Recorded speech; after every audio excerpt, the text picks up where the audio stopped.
which will be given by, will be led by Ella Johnson. Is that you, Ella?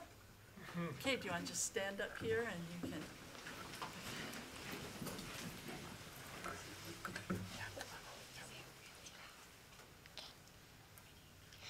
Ready, begin. I pledge allegiance to the flag of the United States of America and to the republic for which it stands, one nation, under God, indivisible, with liberty and justice for all. Thank you, Ella. That was excellent. Nice job. Appreciate that. Okay, by roll call vote tonight, we have all of our board members in attendance, and 2 of our high school reps are here from Century and from Highland. So we are grateful to have them here. We will go ahead and the first item of business is to approve the agenda. So I would entertain a motion to approve the agenda. I move that we approve the agenda. I'll second. Okay, all those in favor? Aye. Aye. Okay. The next item of business is to, is the approval of the minutes. And the minutes consist of a special meeting work session from December 11th, an executive session on personnel on December 11th, a regular board meeting from December 18th, and executive session on student discipline on December 19th. So would entertain a motion to approve those minutes. Madam Chair, I'm sorry, but I didn't see minutes posted, so I can't vote on them. Okay, look into it, and if you want, we can table it. Okay, so we'll table that motion at this time. Okay, the next item up is for visitors, correspondence, and recognition. And Courtney Fisher is in charge of that, so we will turn the time to her right now.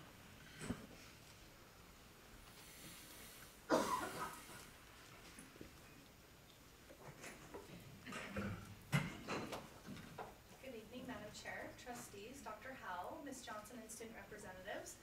Tonight I have the pleasure of recognizing several individuals within our district, and I love having this great crowd to be able to recognize so many amazing individuals within our district, as they certainly warrant this kind of recognition for the work that they've done in our district to support our mission to be more, learn more, and think more together.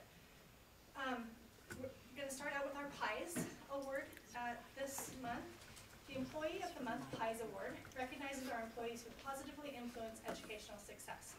The award is for employees who go above and beyond in that effort. ISU Credit Union partners with us. Is it on? I don't know. Is it on? How do you Can you hear back there? Is this our work? No. So I don't think it's on.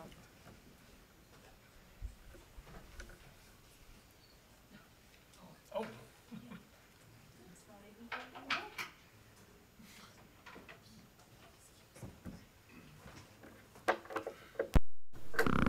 Okay, now better? Okay, thank you, Renee.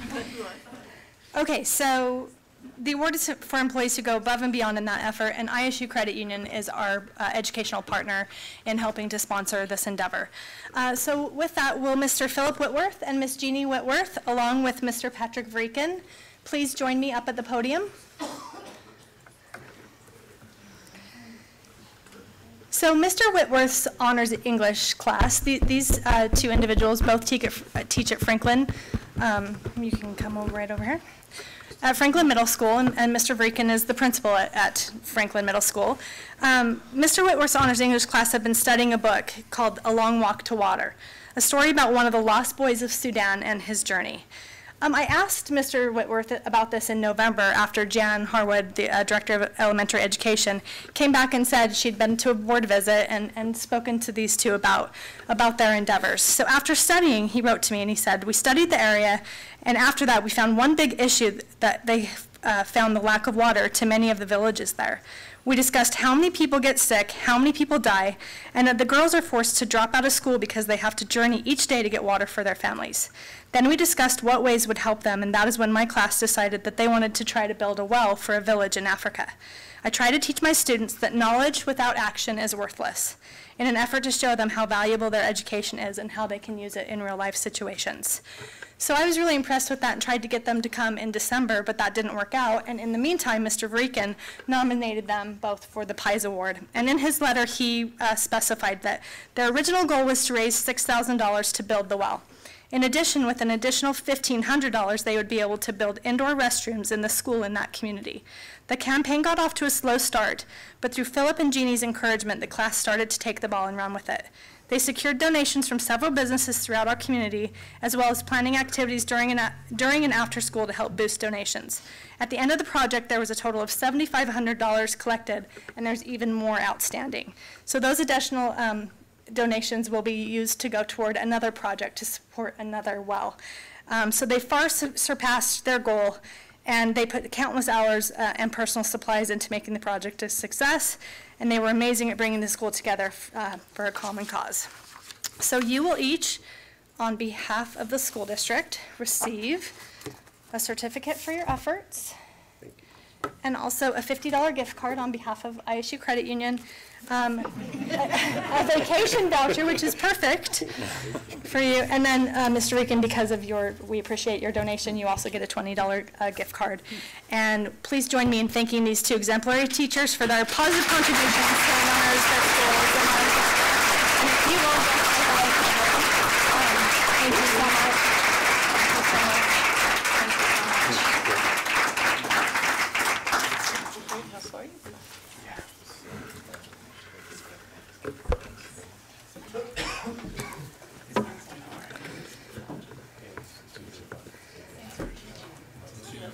So I let these two go first because they're off to watch the Highland Rams girls freshman basketball team, which my daughter's also on, so root for her. Thank you. Next, we have our cake awards. So our district believes a safe, supportive, caring, and respectful environment is critical to student learning. The District Education Foundation, in partnership with McDonald's, supports the Learner of the Month Award to recognize students who show great character in our schools. The Learner of the Month Cake Award recognizes one elementary learner and one secondary learner every month from October through May. The Cake Award celebrates positive character, attitude, kindness, and encouragement, which makes up the acronym CAKE. And in addition to being recognized monthly here at the board meetings, these individuals are also recognized in front of their peers at their schools with our program ambassador, Benny the Bengal. So we'll be doing that for these particular winners next week. Our first elementary learner, Cake Award winner, is Miss Ella Johnson, who led us in the pledge. Will you join me up here along with Ella received 2 nominations this month from her music teacher, Miss Connie Eric, and Miss Melanie Parrish. Is Mrs. Parrish here this evening? Okay, please join me. Hi, Ella. So Ella is a 2nd grade learner and attends Jefferson Elementary School. And the principal, Kirk, would you like to come up here also? Kirk Thompson's with us this evening as well. In her nomination letter, Mrs. Parrish wrote, "My favorite thing about Ella is how genuinely kind she is to everyone. I've seen her give her chair or her pencil to someone and get another one. She often asks me if she can help other students with their math or their ELA, and if she sees someone alone at recess, she will ask me if she can go talk to them. She is such a delightful little girl. When I asked her what she wanted most for Christmas, her answer was, I want my parents to be proud of me, and all I want is for my family to be happy. She makes me love being a teacher," which we all want. As a music teacher for Jefferson Elementary, Ms. Parrish only sees a student twice a month. Ms. Irick, excuse me, sees a student twice a month for 30 minutes, which means she can interact with more than 1,700 students in a short 2-week period. She writes about Ella. Ella really has stood out to me as a stellar student. She's the most attentive and positive student I have ever encountered. When there is a disruptive behavior in a class, she doesn't let it bother her. She is like the quiet in the midst of the storm and is a great example to her classmates. She is the kind of student every teacher hopes to have in their classroom. She always greets me with a smile when she comes to music and is such a pleasure to have in class. I believe that Ella deserves to be recognized for the amazing student that she is. So Ella, on Wednesday, next Wednesday, Benny the Bengal will be joining us to give a presentation to your class with some cupcakes. And then in addition to that, you and your teachers will both receive a gift card to McDonald's. And you will also get a book for your library that you get to sign your name in. And book will stay in your library, and anybody who checks that book out will get to see the example that you've set by signing your name in there. So we want to congratulate you for being such an exemplary role model in your school, and thank you so much for being here. I have a certificate for you, and then we'll see you next Wednesday. And if you'll go say hello to our board members. Thank you so much.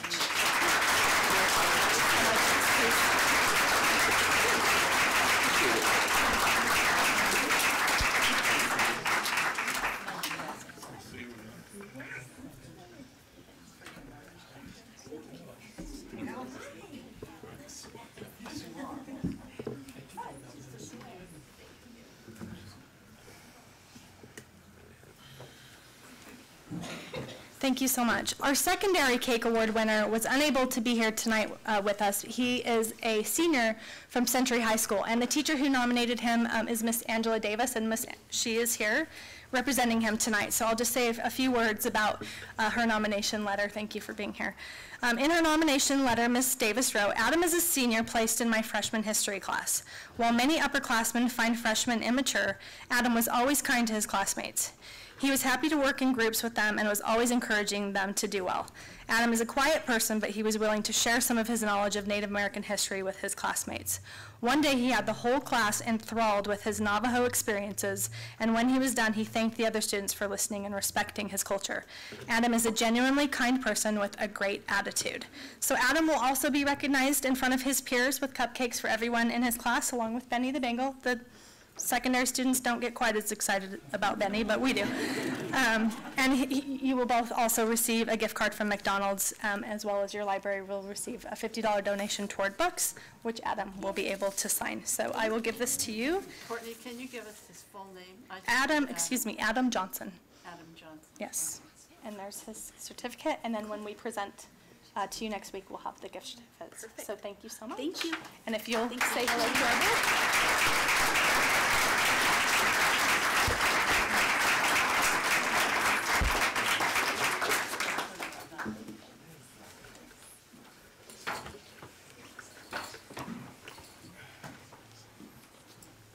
Our final recognition tonight, Dr. Howell is going to join me at the podium. We are going to recognize the Pocatello Chubbuck School District 25 Board of Trustees members for their Master of Boardmanship Awards. The demands on board members have grown as new federal, state, and local responsibilities are added to the agenda. With budgets tighter and public scrutiny sharper, the stakes are higher. But so are the results accomplished by good board members. You deserve formal recognition for the time and talent you devote to our community's most important responsibility, our local learners and our public schools. To encourage professional growth of individual school board members, the Idaho School Boards Association awards members who invest their time and effort into becoming more informed and more effective school board members. There are 4 levels of recognition: Level 1, Achievement; Level 2, Excellence; Level 3, Mastery; and Level 4, Distinction. These awards are earned during a 12-month period, October to September, and are recognized during the ISBA annual convention. So we are going to, we have Board of Trustees member Jacob Gertsch and his level of Level 2, Excellence.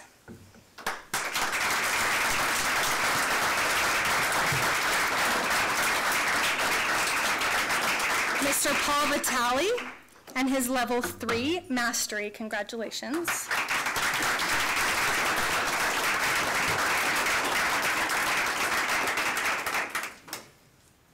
Mr. David Matson, Level 3, Mastery.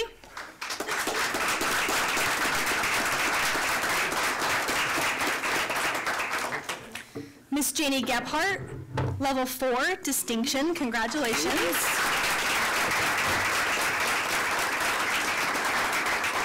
And our board chairman, Jackie Craner, Level 4, Distinction. Congratulations. And if I could have our other cabinet members join me and thank the board. And please,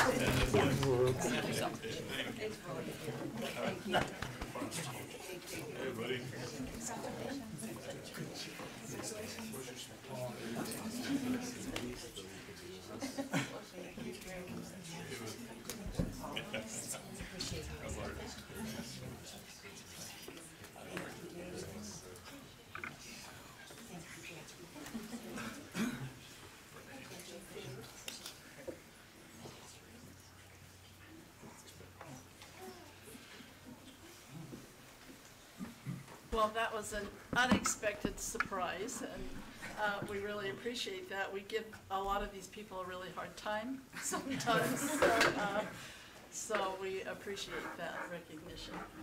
And so, with that said, we'll get on to our next item of business, which I suspect is why most of you are here tonight. No, and I have, this is the point where we take public comment on items that are not on the agenda. And I think most of you are here about the orchestra program. If I haven't seen all of read through all the papers, but that's what I'm guessing. But so because we have such a large number of requests to speak tonight, we will have to limit you to 3 minutes. And I know most of you probably planned your remarks for 5. So this is what you can do is give our secretary, our board secretary, a copy of your paper or what you were going to do, and then she can print up your whole remarks to give to us if you don't have enough time to say everything that you would like to say. But we could be for quite several hours if we don't limit it, to 3 tonight. So Courtney Fisher is our timekeeper, and I will explain how this works. You come forward. You can either go to the podium or you can sit down at the table. You state your name and your address and just what you're here to talk about, and then just go ahead and talk as fast or whatever you want, and we'll listen to your comments. And I will just call you forward in the order in which I got these. And so I apologize for needing to limit you to 3 minutes, but because of the number, we will need to do that. And Courtney will hold up little signs. And then if you hear me, I will try and give you time to wrap up your remarks, and if you hear the gavel, that means your time's up, okay? So we will go ahead and begin tonight with Ryan Stanton. I think that's...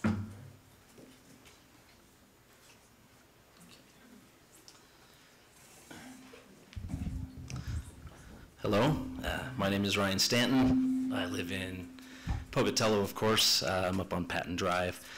And the reason I'm here is I'd like to, share my feelings or my concern regarding the orchestra program. I think it's a wonderful program that has been implemented and been working for years. I have a son that's currently at Century High School, and and I've seen the success that he has experienced, and I would say that with the current way the program is running, I think it is efficient, I think it is well run, and I don't want to see a change. I know there's proposals where they'd like to change that so that students may be traveling, which I think is very unconscientious for them to do. I don't think it's safe. And I think that if we keep the program the way it is, everything will work just fine. There's another program or another proposal out there for having 0 hours for the orchestra. I think this could be maybe a second alternative, but not the first one, which is the way it currently is.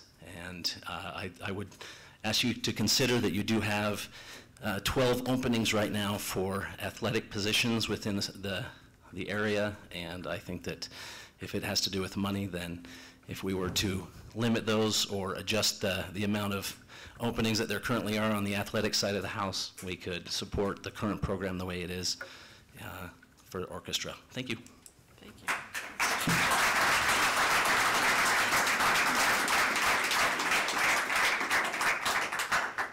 Okay, the next person is Amy Mansfield.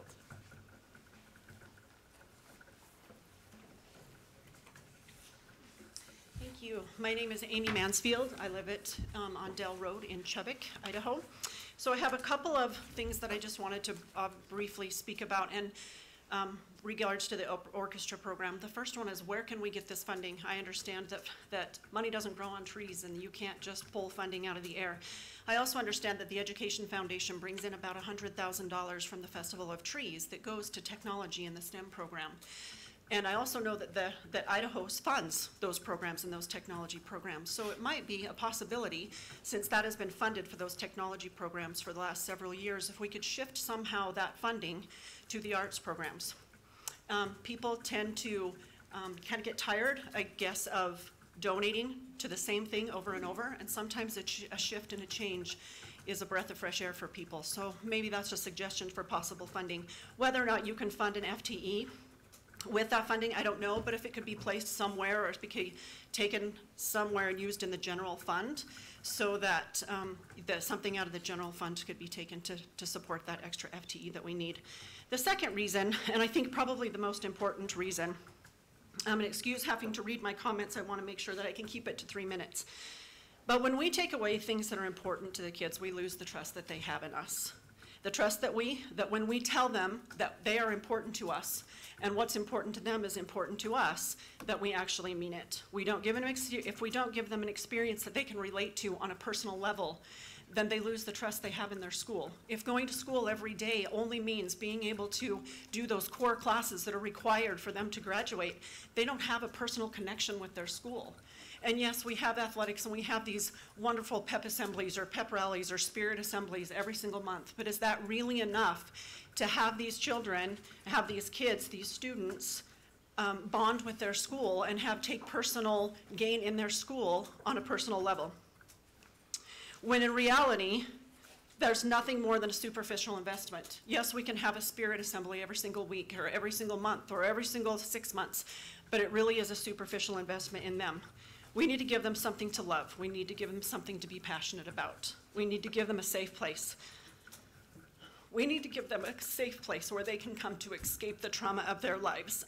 I heard a statistic that we have somewhere around 400 students that are homeless in our school district. We need to give them a place, and the arts gives them that place to do that. If we take that away, and from funding and budget constraints, we take away that trust and their personal connection with their school. We want our students to think more, learn more, and be more together. We do that by earning their trust. To earn their trust, they have to know that we care about what's important to them, and to really show that we care about them, we must be creative and diligent in making readily available the programs that are most important to them. Thank you. Thank you.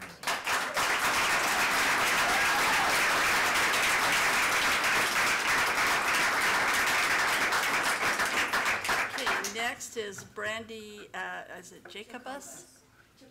Jacobus, thank you. Thank you.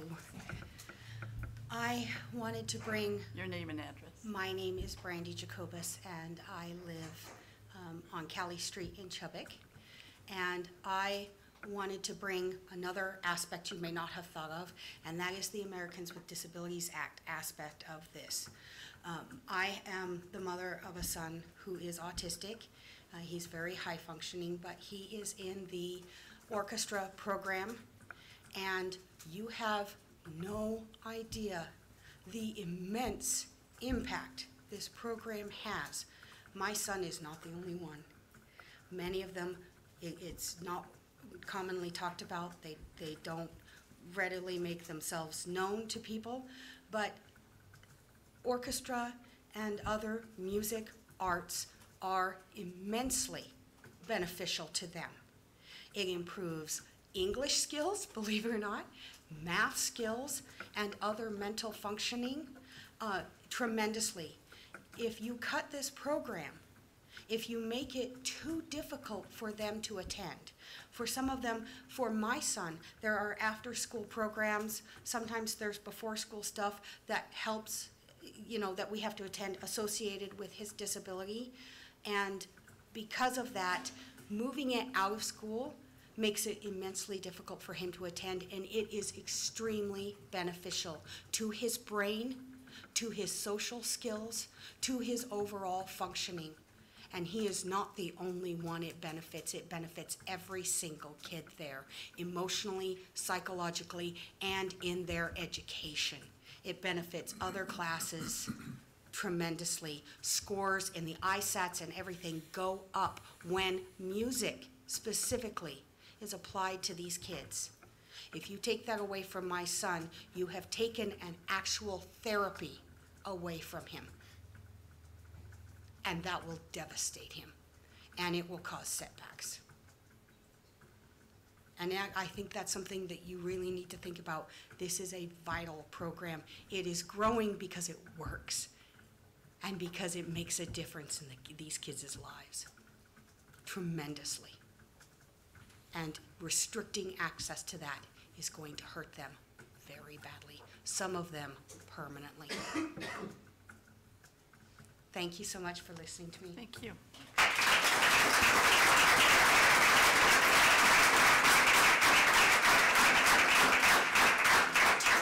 Nicole Stanton.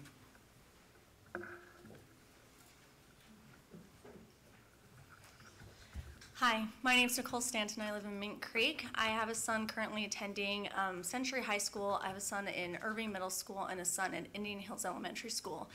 I want to say I've been a big proponent of this school district for a long time. I've personally been responsible for fundraising that's raised over $50,000 for the school district, $30,000 of which paid for Promethean boards and sound systems at Wilcox Elementary School.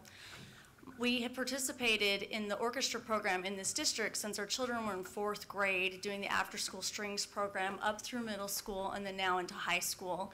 And to watch this program grow and blossom has been a really exciting part. I have seen the changes that others have testified have happened in their lives, and I think it is a shame that we are now squandering it instead of saying, this is a flourishing program, and now we're telling them to do more with less.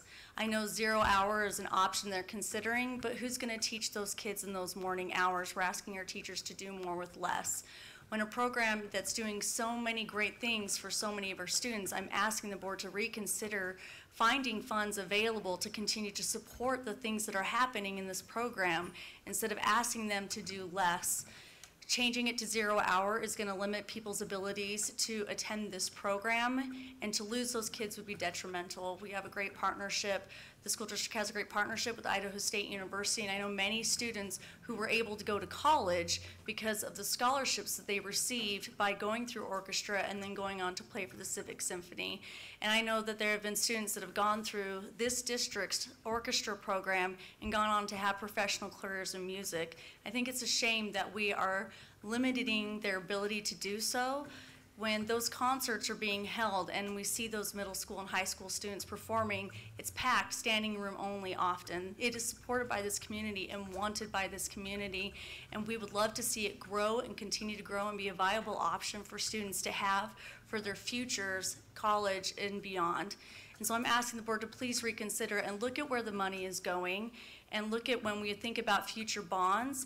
Everyone who attends those concerts vote for those bonds, and we would be happy to vote for bonds that are going to be inclusive of not just building funds and not just athletic funds. There's been funds that go to improve Pocatello High School and to do the Highland High School's field, but we'd also like to see some funds come to music.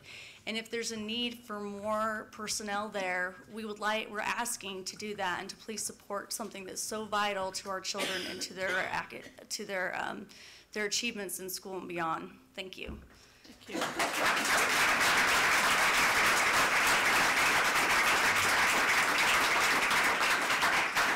Jennifer Scow.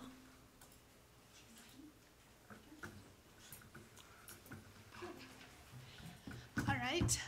Well, thank you for the time to speak tonight. I also am a huge supporter. I used to run the after-school, Jennifer Scow, North Nelson Lane, Pocatello. Thank you. I used to run the after-school strings program for the school district, and I personally have seen the growth of the orchestra program, and the fix that you have this year of having a paraprofessional teaching beginning orchestra at Hawthorne is not ideal, although she is very qualified in teaching a stringed instrument. But I personally attended the 6th grade holiday concert at Irving Middle School. My daughter's in the band, and 2 of the pieces that the instructor, who happens to be a band teacher and not a musician of the strings, you couldn't even recognize. They were not recognizable. They even stood up and told us what piece they were going to play, and you couldn't recognize what they were playing. And to me, as a parent, I was shocked that this is the fix we've come up with, but it's clearly not working. And I've kind of received the emails about what proposals you have about cutting back the orchestra, and as someone who's going to school, I would not be able to take my 9th grader next year from school to school to attend orchestra, because hopefully I'll be in the program that I've applied for, and that is not a possibility for me. 0 hour automatically takes these kids out of running for participating in those extracurricular activities. Dance, cheer, basketball, volleyball, anything that has an early morning practice, they're automatically eliminated by participating in orchestra. They're not allowed to participate in those extracurriculars that they may find important to them and would like to participate in to feel the school spirit and support their school.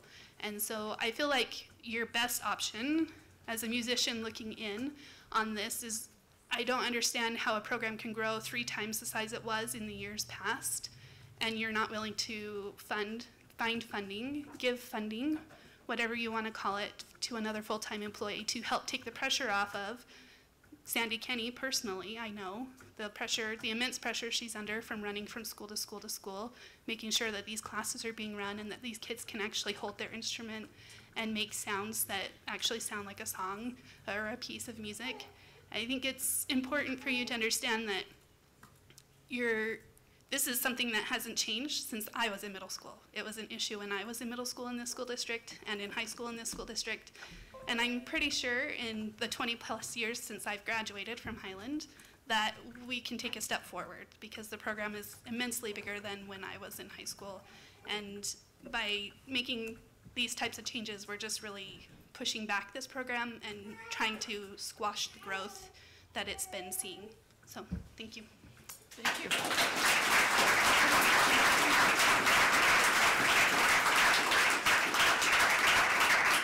Hey, Corey Merrill.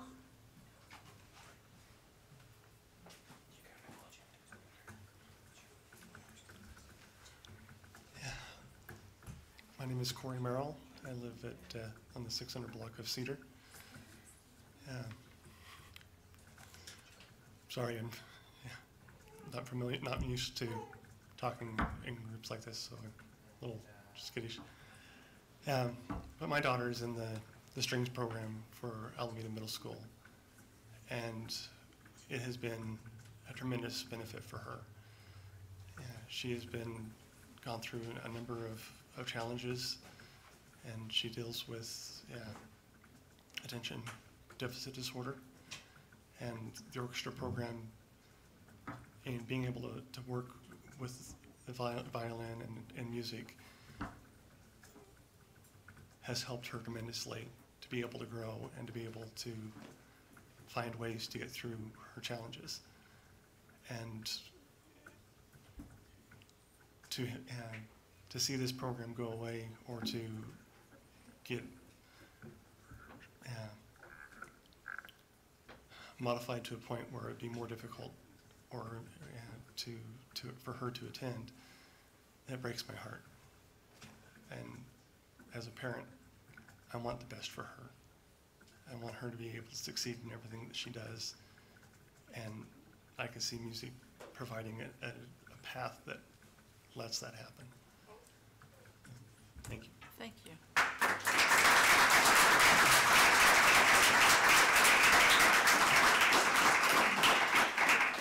Rowan Smith.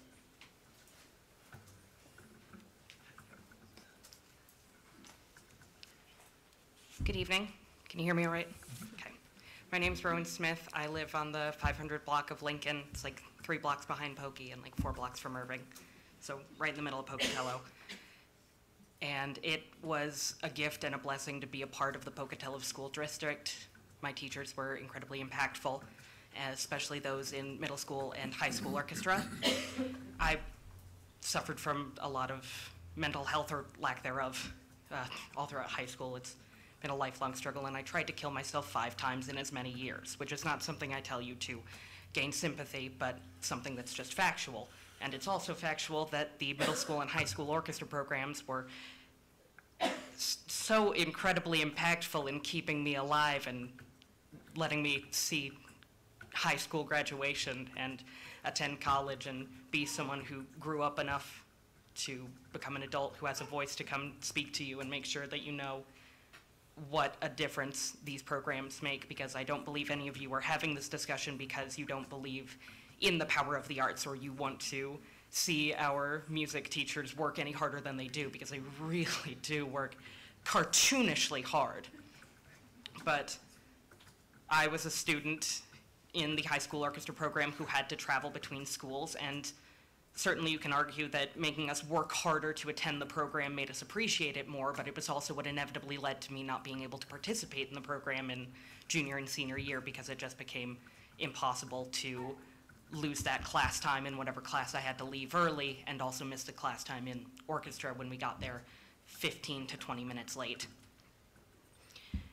And I don't envy any of you for having to listen to the ailments of your own community for a problem you may not have a solution towards, but it is just as important as this program is to your community. It is important to me that you all understand that there are a lot of kids who enjoy orchestra, and that's fine, and they get to go and they enjoy it, and if that's all they take away, that's fine.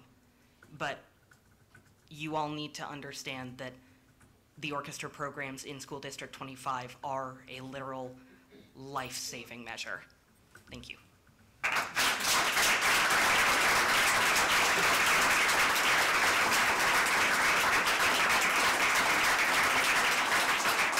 Emma Merrill.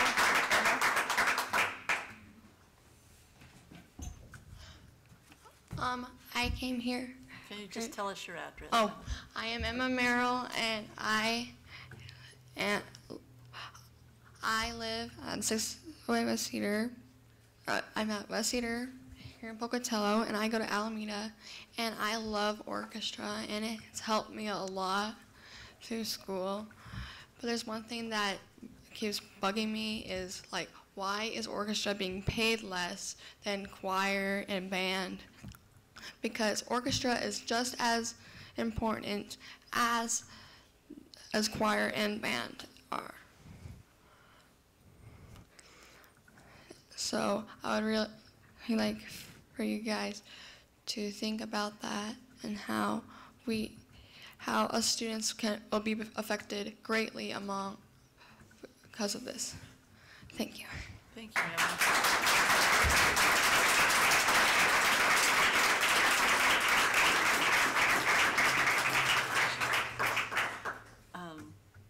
We know that takes a lot of courage, to get up and do that, and appreciate your willingness to come do that. Julie Sorensen is our next.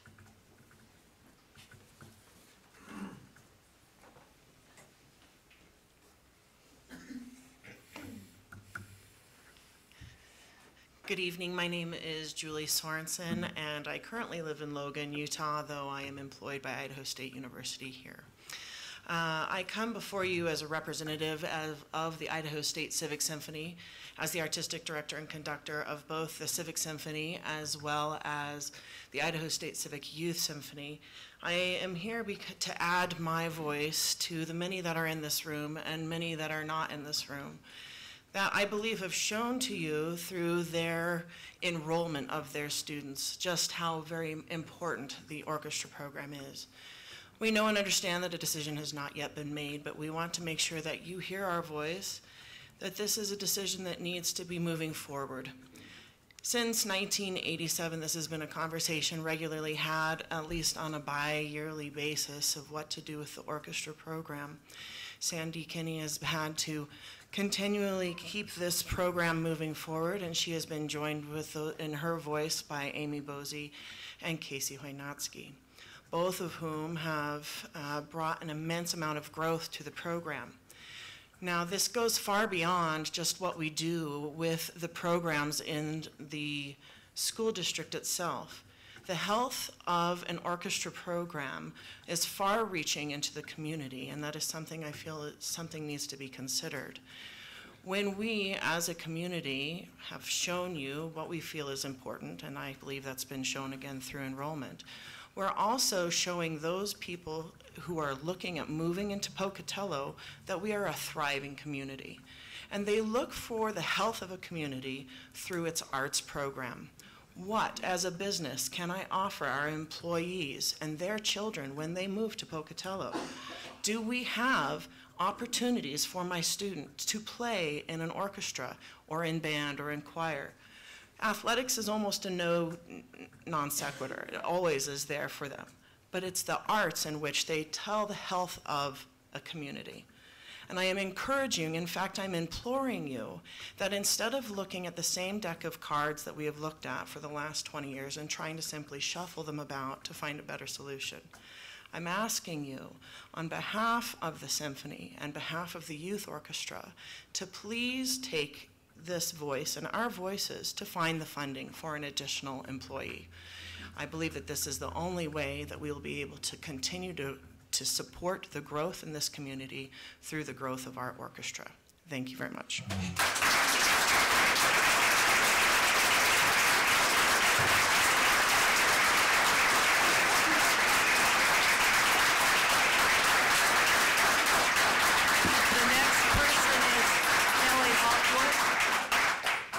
Kelly, I think it's Hopwood or? Yep, Hopwood. Hopwood. Okay, gosh, you're gonna make me go after Julie? Oh my goodness. Okay, hi, I'm Kelly Hopwood. I live at 1210 Willard Avenue. I have a student who participates in orchestra in Highland. These students need to be able to participate in orchestra. I think that point is coming across really clearly. They learn many values and expectations that transfer to schoolwork as well as their future careers. It is unreasonable and unsafe to have several teenagers driving to other schools midday. I know as a parent, I do not feel comfortable with that, just to participate in orchestra. It will be more difficult for the orchestra teachers to make progress throughout the year, with some students in first try, some students in second try, and different students in third try. From what I understand, you will need to employ one more orchestra teacher to keep things how they are, and I feel like this is a reasonable request given the program's growth. Please put our children's educational opportunities and safety before our budget issues. I would encourage you to please keep thinking of ways outside the box to keep our orchestra available as it is, or better. Many students, including mine, have taken a lot of time to get petitions signed, to spread the word, to make everyone aware of what's going on in their school, and I'm really proud of them. I would encourage you guys to show them at their first civic involvement that they can be involved, that their voice should be heard, and that their voice should continue throughout their life with regards to educational issues.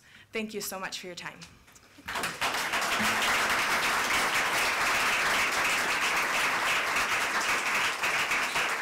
Wyatt Scow. Wyatt.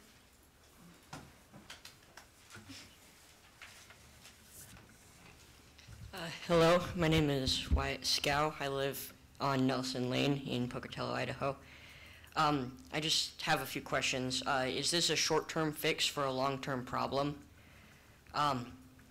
Also, AP classes for students who would like to further their education in high school. This will take that away from them if they want to continue in orchestra, or they can't do orchestra if they want to do those. Just a question about equity and why the band and choir don't have to go through this. If you would think about that as well, thank you.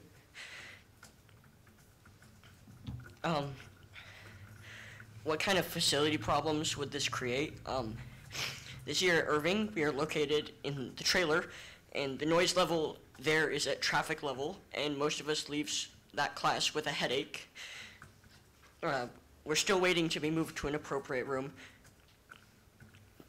And so I was just wondering if you're taking into consideration what issues would run into in early morning classes.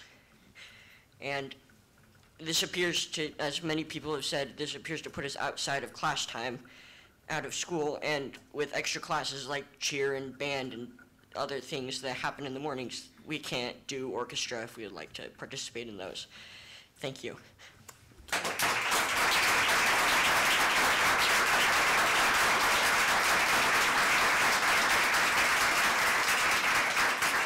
Leslie Shea. Leslie Shea? Shy, sorry. I think I knew that, and I just... Hi, I'm Leslie Shy, 4835 Independence in Chubbuck.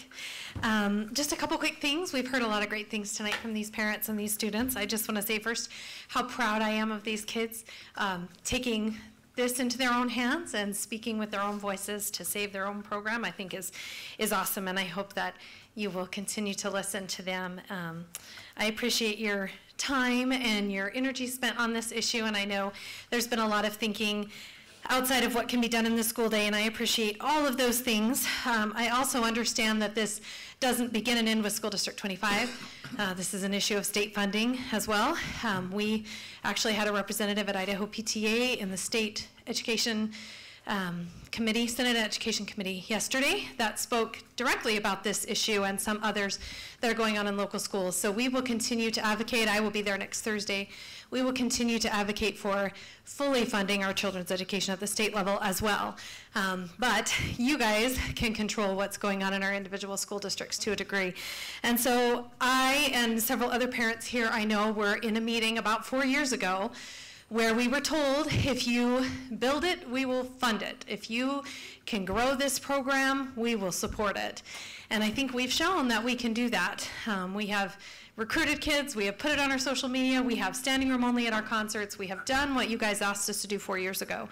But now we're sort of taking a step back, I think. And I'm asking you to think about that promise that was made to us 4 years ago and consider, please, if you would be able to upholding that promise that you made, not to just to us, but to these kids. I know there are petitions floating around somewhere, so I hope that that gets to you.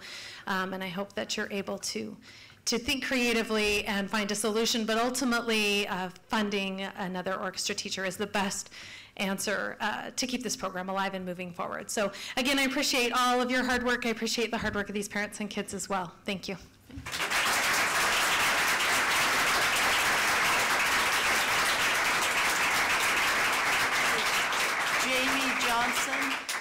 Jamie Johnson.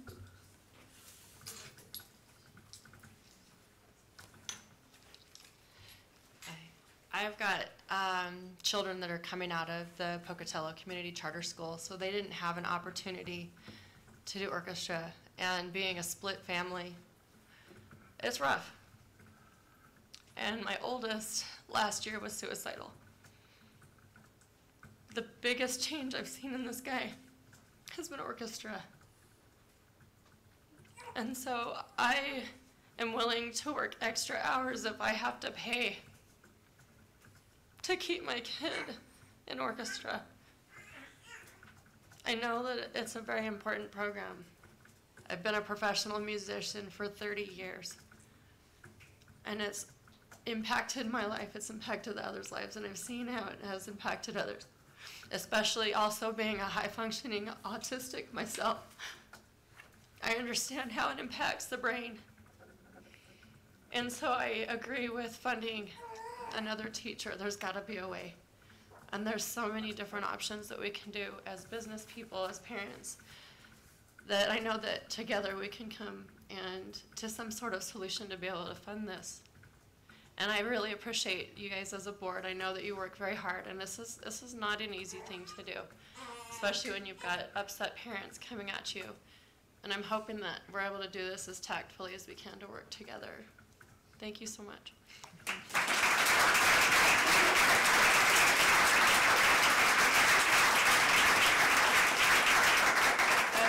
The last one I have is Elsa, is it Farron?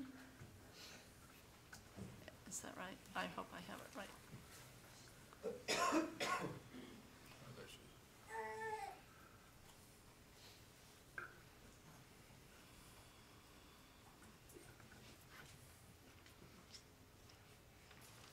Hi. Just state where you live, Elsa. Okay. I live on 470 East Poplar Street at the moment. Sorry, here in Pocatello. So a few of the students in our orchestra program got together and organized this petition, and we've got about 630 signatures from people in also the orchestra program and also throughout the district and community members. So I'm a music student in attending Century High School at the current moment, and I'm planning on pursuing a degree in music. If anything with the orchestra changes at this point in time, I will be forced to choose between band and orchestra, and that is really not a thing that I would like to do. And I know that a lot of other people in the district will also have to be forced to be chosen from choir and band and release time or athletics and other things like that. And I know that if I'll be forced to choose, I won't have the sufficient training to go on to pursue a degree in music like I really want to, and I know that that will hurt my future. I'd also like to point out that orchestra does not come second to band and choir, and I feel like that's really needs to be said, because I know that band and choir have done better than we have for longer, but orchestra is growing a lot right now, and I really feel like it could grow even further than it is. And I know that it'd be especially stressful for traveling in the winter, because it's a risk of safety. And I know that it also costs a lot of money for students particularly and their parents to travel to different places for each trimester. And I know that people who would like to do AP classes, if they'll have to travel, could miss up to 30 minutes if the schedules don't work out for them. And that's too much to miss, and we won't be able to do the same things as we do now. I also think that from going from a middle school program where you always get the same things every day, and then going up to high school and having it either a 0-hour class or having it be all together in one space is really just going down from where it is now, because I know that you would not want to move down when you're moving up from middle school to high school, because that's just really not a great thing. So thank you for your time. Okay. If you want to leave those for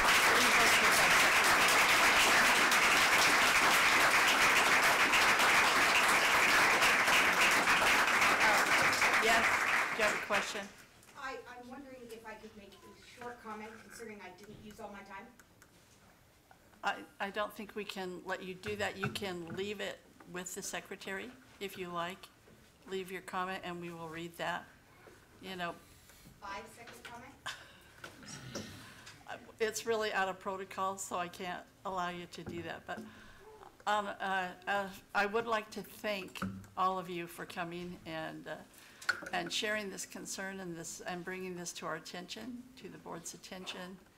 And I appreciate the passion and the respect that you showed tonight. And this is something that we will visit with the superintendent and the secondary director about, and it's an issue we will consider all of your input, and we appreciate you taking your time and coming to share this with us tonight. So thank you very much. And you can leave your last comment, and we will read it later. Okay? Thank you.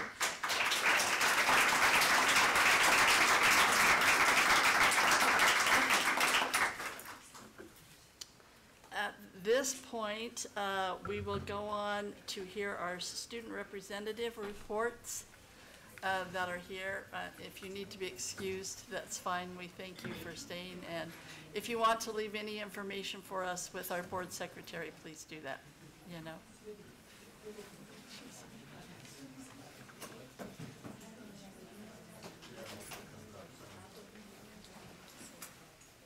Okay.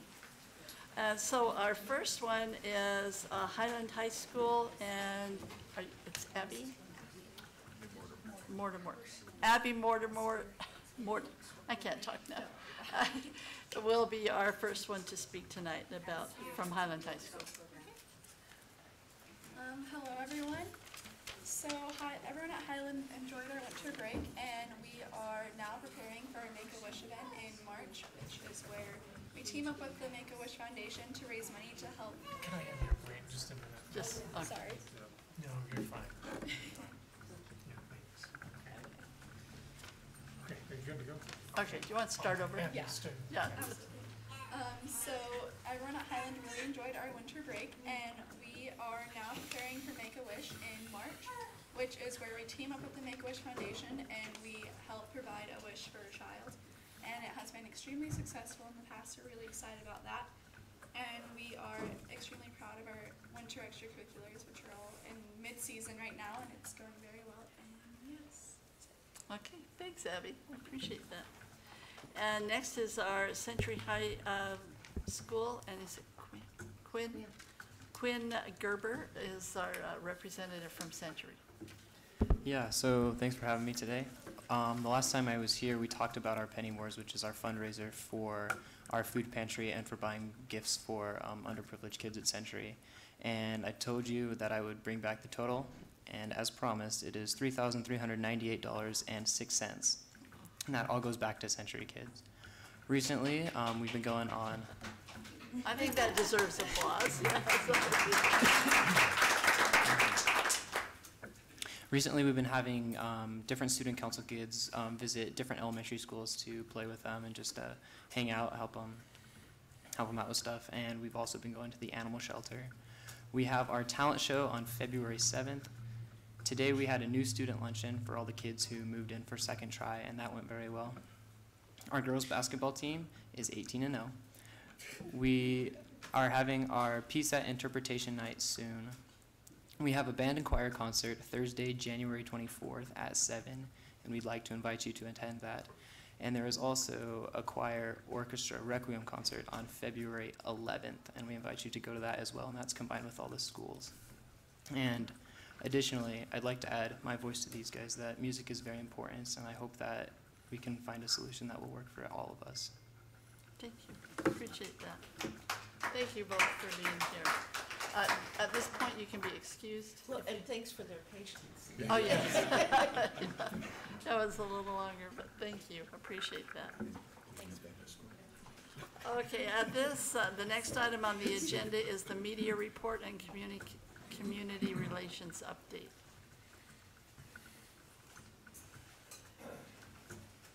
Good evening. Since my last report on Tuesday, December 18th, some local headlines we've been monitoring include from the Idaho State Journal, advising program helping School District 25 students tap more resources, succeed after high school, and District 25 Mole's big kindergarten change, as well as continued coverage on the improvements planned for Pocatello High School, Governor Little's announcement that education will be his top priority, and in December, we also had favorable coverage about our school community's efforts to help sustain and provide for struggling families during the holidays. So it was really heartwarming to see all of those efforts, and as well as get some recognition for some of our schools and their communities for the work that they did to support those families. On social media, our Facebook insights are consistent with other months. Our total post engagement, which includes comments, likes, and shares, was 9,078. We had 2,500 page views and a reach of nearly 30,000. Our video posts, this is really interesting, were viewed 8,840 times, which was an increase of 48% over the previous 28 days. And that really just goes to show that video content is, our audience really responds to video content, so we need to plan to do more of that sharing. 56 individuals followed our page, and we increased our likes by 49, and so we're still just cutting that difference between follows and likes. It's now sits at 605. We have 151 followers on Instagram, and we have 107 followers, which is a really big increase. It increased like 60, where we broke 100, so I'm really happy about that. And it just represents slow, continued growth, which, you know, one of these days we're just gonna see this like really spike on Twitter. People just have to find us, so we'll continue that work. We've also increased our use of Infinite Campus to communicate with parents about the issues that matter to them. For instance, Mrs. Craney, Director of Elementary Education, has sent out 2 surveys, the first about the district calendar and more recently about the kindergarten schedule. Getting this kind of feedback is critical in helping inform the decision-making process, so these communication efforts have been well received by the community, and it just adds to the transparency of the district as we work to make decisions together with some of that parent and stakeholder input. We're still finalizing the Festival of Trees numbers, but I wanted to just give you some preliminary numbers. I'm really pleased with where those numbers are sitting right now. Our deposits to date are $154,600.66, which is nearly a $5,000 increase over funds deposited in 2017, and it's a $10,000 increase over 2016. To date, we have an additional $10,000, almost $11,000 in outstanding revenue, so we will have deposited almost $15,000 by the time all is said and done. Our expenses did go up, so it will just be, I'm hoping to finalize those numbers in February so that I can have a clear picture for you. Our in-kind donations, including media, advertising, decorations, and other services, totaled more than $20,000, and that is an increase from about $8,000 of in-kind donations in 2017. To date, we have about $107,000 in funds to distribute through our festival technology and festival classroom grants, and we have received 15 grant applications so far, and those are due on Monday, January 29th. We're sitting right about where we usually do this time, and we will send out one more reminder about when those applications are due with links to the application. That's my media report. I'm also believe I'm the next item on the agenda for the levy update. Oh, yes, so I'll just sit pretty and stay here. We have established our timeline to begin distributing information about the supplemental levy election, which will be held on Tuesday, March 12th, 2019. The updated fact sheet is included in tonight's addendum, and we did make some changes to that today. Our first presentation will be this Friday, January 18th. We have two presentations scheduled, one for the Washington Elementary PTO, and then Dr. Howell will be approaching the Chamber Board to share information with them. And when they vote to support that, then they will help us communicate information further to the Chamber base. We will also distribute information on our website, our social media channels, and through Infinite Campus, as well as send information home with our learners. We welcome you. The levy presentation schedule is also included in the addendum. If you want to let me know, we would invite your participation in those presentations and your presence at them. So just let me know which ones you would like, and we'll make sure that we note you on that schedule. And if you have any questions. Questions? I don't see those. Thank you. All right. Thank you so much. Okay, our next item on the agenda is the board reorganization for our annual meeting. It's an exciting time, I think at this point, I turn the gavel over to you, Superintendent Howell, and you conduct this election of officers for next year. At least the first part. The first, yeah, Yes, for the chair part. Give it to the chair, you bet. So tonight, for your consideration in terms of the board reorganization for our annual meeting, now in January as opposed to July with the fiscal year, and those changes are from our legislators to now hold this in January, which will follow November elections in the future. So with that, I would ask the board to consider a nomination for another or for themselves based upon the following criteria, and that is an interest in serving, experience on the board, availability, holding a previous office on the board, and willingness to be the spokesperson for the board. And so with that, I would open to the group for a nomination for board chair. I will nominate Dave Mattson. Okay, Mr. Mattson nominated for board chair. Any other? Second that, or you have to have a second? A second? Or do we take other I was going to ask nominations? if there were any other nominations, but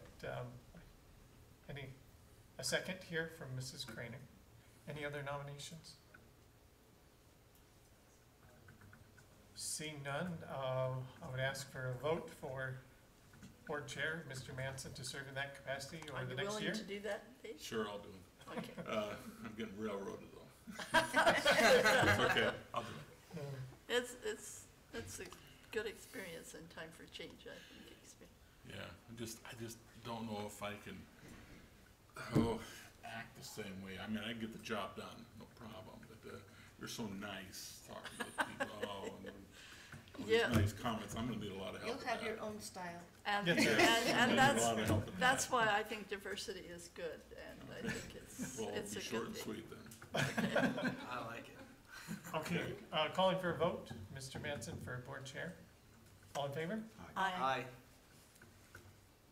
Yes? Ms. Aye. Mann? Any opposed? I didn't know if you were going to. I didn't know if I Oppose had to. himself.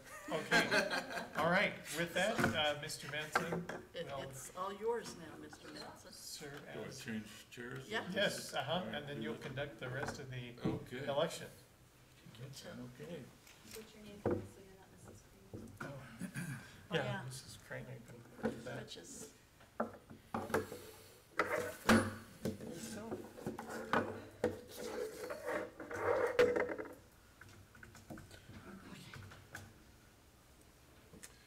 Okay, here we go. Well, you gotta make this bigger, how do you see I me? know, I just, I got it, I'll move it on. okay. Okay, all right, get settled in. I guess I need to ask for nominations for vice president. I'd like Vice to be chair. considered, and I think Mr. Vitale would as well, so. Okay, what do you think? Anybody else? I don't have time, you know that. No, but if we're gonna vote it with these two people here, we need to discuss this. Well, I think, I was going to nominate Mr. Vitale for the fact that he served on the board a long time and hasn't held this position, you know, Yeah. everything inside. And I think he's And he has one more year left. capable to do it, you know. Well, we'll And one Mrs., more I mean, plus. Mrs. Gebhardt is certainly capable too, you know, and has done these, but I just thought this might be something good for Mr. Vitale for his, well, he needs to run again this next year, but. And maybe this will entice him to do that. Promise? I was gonna nominate Paul also, before he did, just because, you know, come on up with me and help me out. But Janie, I didn't know you wanted to run. I've been a backbencher for 2 years, I'm tired of it. Oh, okay, all right. Of course, you still have a regional, pretty Yeah. good position in region too, you know, so that was probably the one difference I saw there. So, two nominations, any comments? How do I go about this? Bring them up for a vote? Janie, you're first.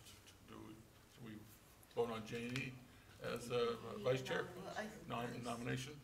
Oh, I thought we You've had. got a second for Mr. Vitale, so that's what you need to deal with first.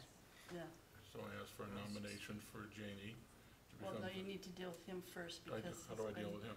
You have to we take the vote vote for on him. him first. Oh, him first, okay, Paul, let's, We need a second on the nomination for Paul. I would second that. Okay. okay,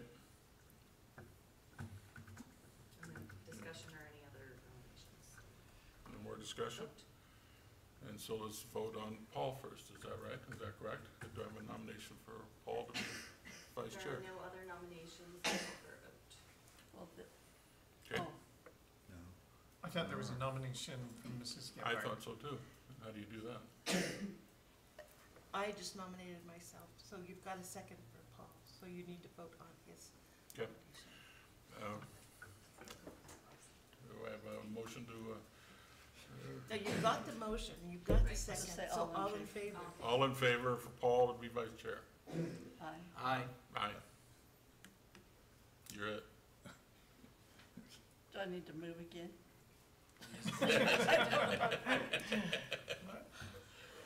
No, you can stay. I think we're okay for tonight. Okay. Okay, then assistant clerk is next. Any nominations? I would nominate Jamie to be assistant clerk. Is that assistant clerk, is that? Well, because the Because clerk. Renee is clerk. Uh-huh. But, Clerk okay, to the board. Uh-huh. okay. I would second that nomination, I think. Okay, all in favor? Any other discussion or Nominations. any other nominations? All in favor? Aye. Aye. Okay, it's done. And an assistant treasurer. I would nominate Jacob for that if you feel you. I'd be willing to do that, yeah. I'll second that. Okay, all in favor? Aye. Aye. It's done. I'm ready for a rest. You look like My inclination was to nominate you, and I thought, no. So,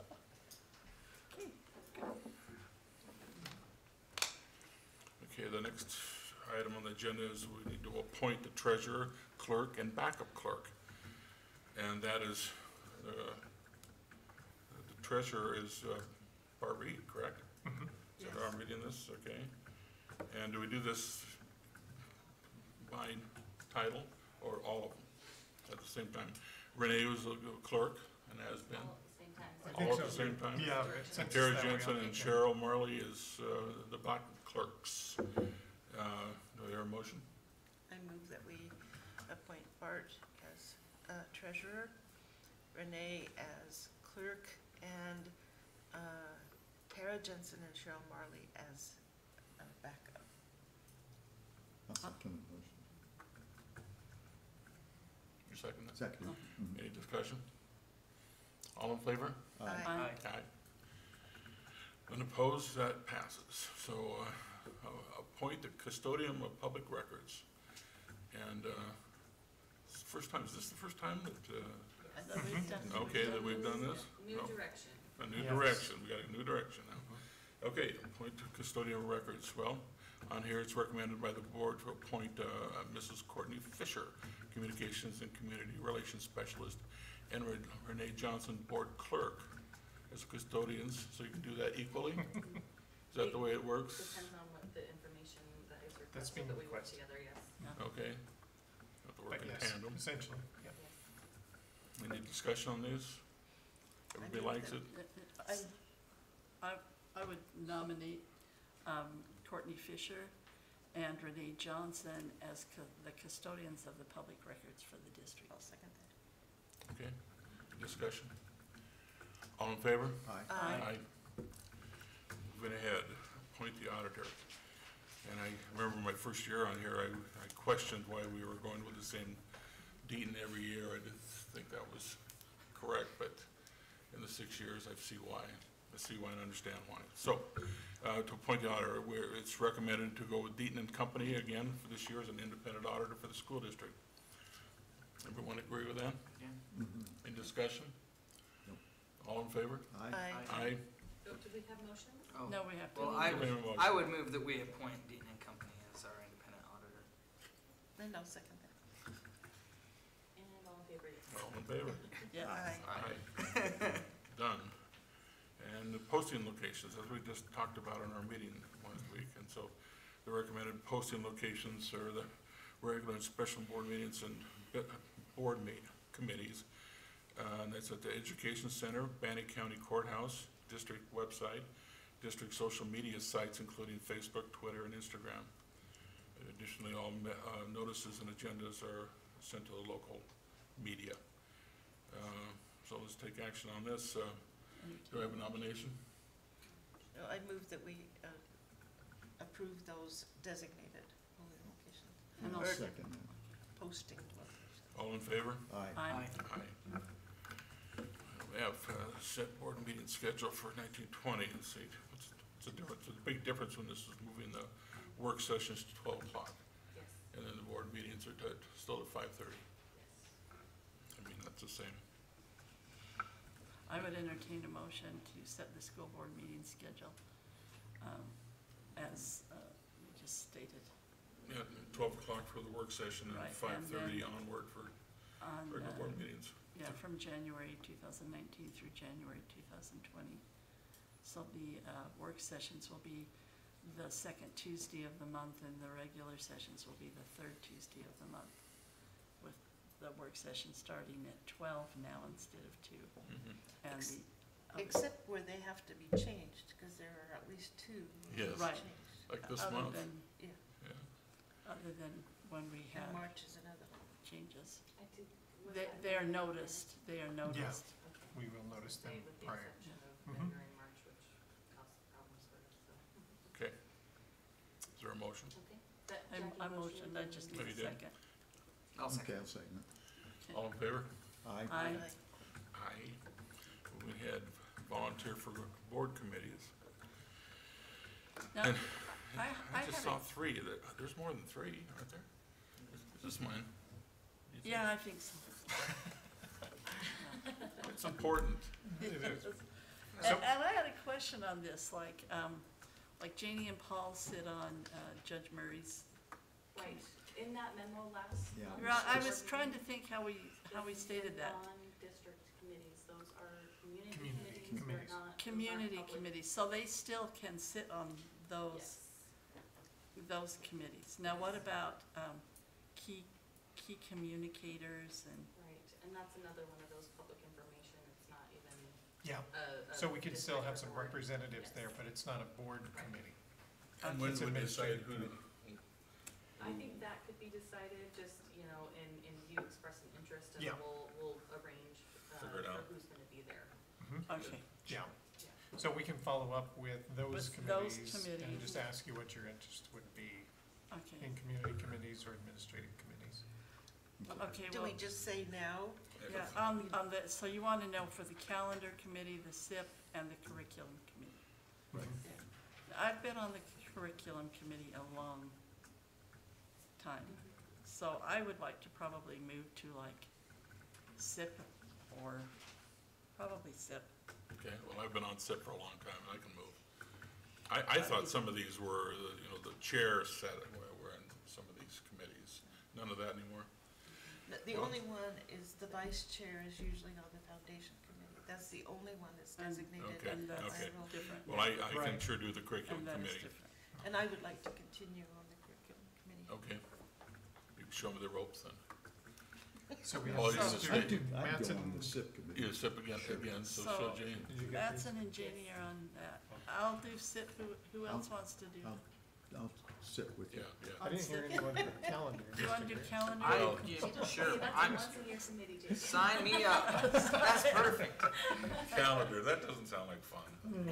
My wife asked me about it the other day. You're it. Thank So, There you go. that just falls right in. Okay, you're it. So, Mrs. Craney will keep you connected, good. all things calendar. Yep. Anybody else want to be on that committee, calendar committee? Since there can be 2. It's a headache committee. Okay, since I said that, then I better do it with you, buddy. Right on. Okay. Okay. Don't have to vote on that, do we? No. No. No, Those are done deal. Okay, curriculum and instruction and school safety, Mr. Orr. Did you think this will never? Terminable. We got it worked out. It's just- That's great. Good evening. I'll keep my comments brief tonight, Mr. Mattson. In fact, item A, pardon? You know I'm all about that. Yeah, I do. Item A, the instructional technology update. I think you can see the newsletter this month, correct? Yes, yes, you did, yes. Self-explanatory, so I don't really have any further comments on that or other instructional technology updates at this time. Moving to item B, you do have included in your packet Policy 8203 graduation requirements. The proposed changes allow for flexibility for science and social studies credits for students transferring into the district after their 9th grade year. Proposed changes also reduce the number of required credits for New Horizon High School to the state minimum of 46 credits. The policy was posted for public input after first reading, and feedback actually was received and is included with your materials this evening. But no further revisions to the policy were required as a result of the feedback. And the board will be asked to hear the policy on second reading under old business. Any questions about that? No. Okay. Item C is routine. You have a memo included in your packet detailing an alternate route to graduation for 2 students at Century High School. The school administration has signed off on the appropriate paperwork, and it is filed in the curriculum department, and you'll be asked to consider this request under old business. And unless you have questions, that concludes my report. All right. Thank you.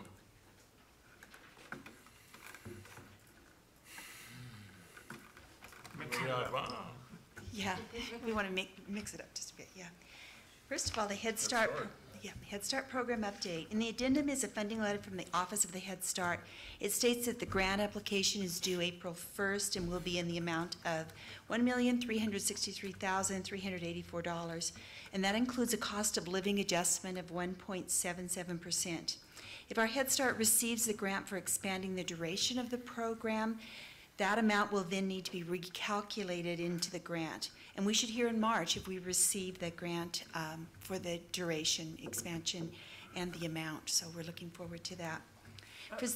Are they having any problems with the government shutdown? They are not. I asked specifically today, and Kathy, Ms. Brady said that they've been receiving memos from the CACFP, which is the Federal Child and Adult Care Food Program, and they've been giving them updates and assuring them that everything looks fine. They're saying through March, and then, so they've been hearing from them regularly, so they are not at this time worried about that.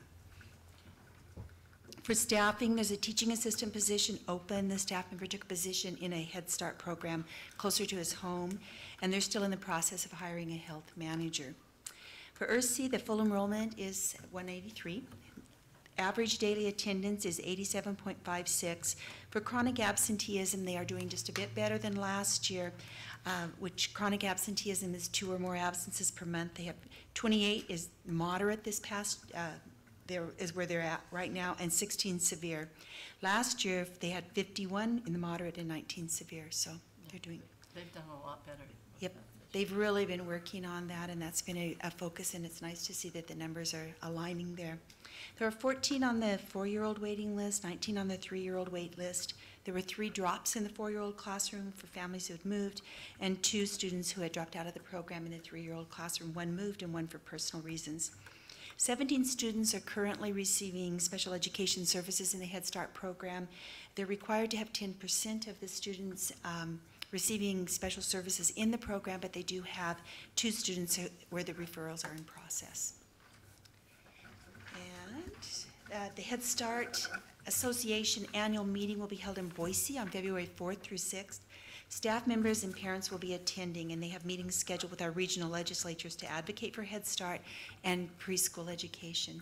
They always come back, the parents especially, it's kind of exciting. It's some of their first times when they've been really advocates and been out of Pocatello to go and advocate. So it's fun to hear them at the Policy Council talk about their times there. For the 21st Century After School program, we're continuing with the grant at 9 of our schools. Enrollment for round 10 has 143 students, and they're enrolled with an average daily attendance of 95 students a day. Round 12 has 157 students enrolled with an average daily attendance of 89 students. They're now hiring 2 additional aides, which isn't too bad. Sometimes after the semester break, then we end up with more. So they're doing really well on keeping the staffing going there. No grant will be submitted this year. I've reported on that before, since this is an off year for grants for the state. And this month there will be a program evaluation visit. For the Idaho Food Bank report, the report is in your packet there. 714 food backpacks distributed during December.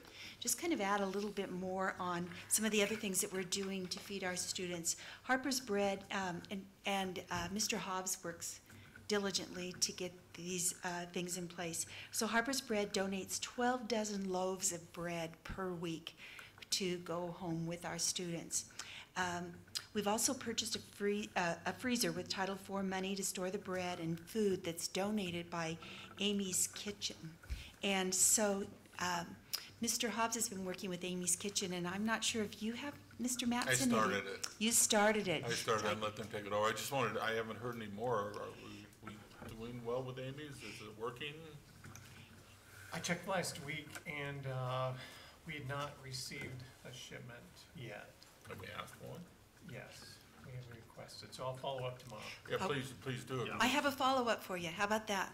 Okay. Mr. Hobbs talked with a representative from corporate, from Amy's today, and 90 cases of frozen food will be given every 3 months. And so, and they should be getting the first one very shortly. So Okay, they're good. looking there, Okay, and great. they'll be getting 2 pallets of canned soup, and those should also be coming, very shortly. So they're looking for them in the very near future. And so we have freezers with that Title IV money. We were able to purchase those freezers, put them at all of the high schools at Irving, and then there's a large one that's back in our warehouse there so that we can store that food and use it for distribution. Do we have room for 90? 90 sounds like a lot to me. 90 pallets? We better Yeah. tell You you said? how many meals that entails. Yeah. And are they gonna come in one shipment? I don't know. Or We'll make once a sure. month, or that's all we get in 3 months, so take it Yep. every week? Take it and run. I don't. We're hoping that. Are you putting this in pantries, elementary pantries and everything? Yeah, in the high school pantries, all the pantries across the Okay. district Uh-huh. that we can. And then we, I'll as check Mrs. Craney just shared, we purchased a couple freezers for the frozen food. There But were I don't know if we were 4. anticipating. There were four freezers that were purchased. Yeah, 90. Yeah. Okay, we'll have to see what sort of space. 90 pallets, but that we're is, talking yeah. about. If they can store it there and then distribute it out to us at Amy's and distribute it out to us, that So would be they're good. not all frozen foods? No, there's canned No. food also. Yes, okay, okay, good. That's coming also. They have the canned soups and some of those Yeah. things. And I think some of their meals, like, the pallets will be big, but they're more like the burritos and those kinds of things, so that they're easy for kids to take and to warm up and all. And they did have a discussion at the community resource worker meeting when they talked about them on, how to get that, because that it's a problem if you hand it out to students and then they want to take it home and it's not refrigerated. So, exactly how it's going to be distributed would be more like in food boxes that would go directly to the home. Okay. I'll make sure he's got enough room for 90 pallets. How about that? 90 cases. Yeah, it does sound like a lot when you say that, doesn't it? Yeah. Sure does. Okay, the nursing acuity levels report is in your packet also. And at the end of December, 85 students were receiving level 2 care. And you can see that those numbers just continue to grow. Most of those students are diabetic students. A lot of them are in general education classrooms, and a lot of them are at the elementary level because they need more support in managing their diabetes at the elementary level. And by the time then they learn how to do that, and then don't need as much assistance as they get to the middle school level.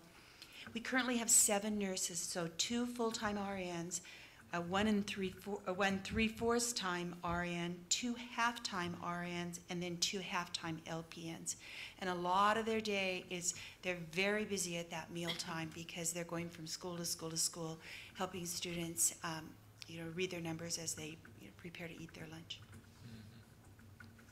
Next report, and it's in your packet, the Special Education General Supervision File Review.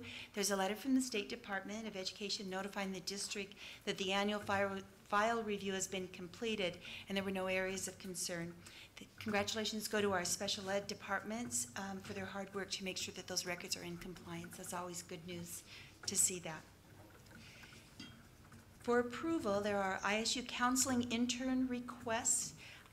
There's a list in there of the interns for the counseling department. 2 of these are continuing their internship from the fall. Both of those are employed by the district as counselors in our school district, and they're counselors in the schools while they're completing internships and being supervised by a mentor. And in the addendum, there's a list of the ISU student interns that also needs to go for approval. And then the school calendar is in there for approval, and thank you for volunteering to be on that committee. Yes. Okay. The one change, I presented that at the work session last week, and we were still debating on where to put the January parent-teacher conference, and so we sent it out for a vote, and you'll note that it is now the 17th. It's on a Friday, but what we're looking at is having, it's always a little bit tricky, but we'll have students there on Thursday, give some time to have some conferences for those parents who need to have an evening. And the plan is to have them there, come back that evening or come in that evening on the 16th, have teachers do conferences the 17th part of the day, and then be able to take off, you know, around noon or something like that. So, you know, we'll be able to kind of finalize that as we get time. by going on that Thursday evening. It's not ideal because it's hard to teach all day and then to do conferences, but that was our struggle. It's like, what you know, the best, because we know that No ideal. there is no ideal. As you've seen, there's a lot of things that there are no ideal. The calendar has lots of those. All right. Any other questions? That'll be in here. That's in for approval also. Okay, thank you. Okay, thank you. I'd like to tell you mine are quick, but you'd laugh right now, so. Mine really are quick. So I have item K for you as the out-of-state overnight travel request. There's just one request from Century High School to attend the Student Council Leadership Conference in Boise. Everything's in place. Right number of chaperones of the right gender, so I believe that one should be approved under old business. And then the next one are the early graduation requests, and I'm really happy to tell you that 2 of those requests from Highland High School were learners who were really interested in the welding program at ISU. So once I read their letters, and they were really well written, the counselors at Highland are doing a great job. I called the college and career advisors and said, I need you to get those 2 students up to the College of Technology, and let's get them enrolled in that welding program so that we have that clear pathway for those early graduates. And that's, again, a request under old business. And then the last item is the policy and procedure 8105 for foreign exchange students. And we attempted to bring some clarity to that foreign exchange student policy that you requested. And so you can see the changes that were made and how we try to accommodate the organizations where such as Rotary, where we send a child in and we receive a child. So we wanted to acknowledge that really is a program that we really do want to support. The other thing that I was really careful about, and this is under the procedure, were those entry and exit requirements. We ran into a problem where we did not have the letter on the sponsoring agency's letterhead saying that this student had returned to their home country, and we're taking a graduation hit for that as we were potentially going to take a non-graduation or a dropout. I call it a hit. And Mr. Shropshire worked with the Rotary, and we were able to get that on that letterhead. And that's the only thing the State Department would accept. It had to be on that letterhead. So we added those 2 things to that entry-exit requirements, and it was for that reason. I had one concern, and that is you took off the last piece about graduation. And I'm not asking that they get a diploma, but those kids many of them don't have an opportunity to do anything like that in their home countries. I know that all the exchange students I've had and the current one, that's a big deal to be able to walk at graduation with the rest of the kids. And they need to know that now because they're in the process of ordering caps and gowns and such. So the problem that we have is a real problem with other learners in our district. And I have had multiple conversations with parents of students who most of the time are taking they're trying to get that last credit to make their 52, and it's an online class, and they don't have documentation that the online class is being transcripted. And I have had to break parents' hearts saying, I'm sorry, your child cannot walk across the stage. It is an absolute, non-negotiable for our administrators that the only children walking across our stage are children with 52 credits, and the right 52 credits. And that really is the reason we removed that from this policy. And And it, Because they don't have 52 credits. and even if we said, bring, you know, we would be in the business of trying to translate their transcripts they bring from their high school in a foreign language without a syllabus to see, can we, you know, have they earned our 52 credits? And so that's why that was removed. But they can't even walk. I won't, you know, we've had families where families, you know, grandparents have flown in to watch their grandchild walk across the stage, and they haven't earned the 52 credits. We did not let them walk across that stage. So It doesn't seem to me that it's quite the same. These are kids who've come here, this is a special experience for them, and it's not as if they're getting a diploma, but they get to walk at graduation. And we've done that for years. Could you maybe give them a special certificate? Just a certificate or something, not a graduation thing? I mean, the issue for our high school administrators is walking across that stage. That is an honor reserved for our graduates who have met the requirement for high school graduation in our district. And I understand your concern, and I work at your bidding. So if that's, you know, what that's really, as you've explained that, Mrs. Harwood, that's how the class is presented, as having met all the requirements of the state of Idaho. That's my little, my pitch. So even if it was a special certificate, the whole cap and gown thing and everything would be null and void for those students. You know, and that is how it's presented. They've met every requirement. And then you accept that class as having met the requirement. So that's part of it too, I think.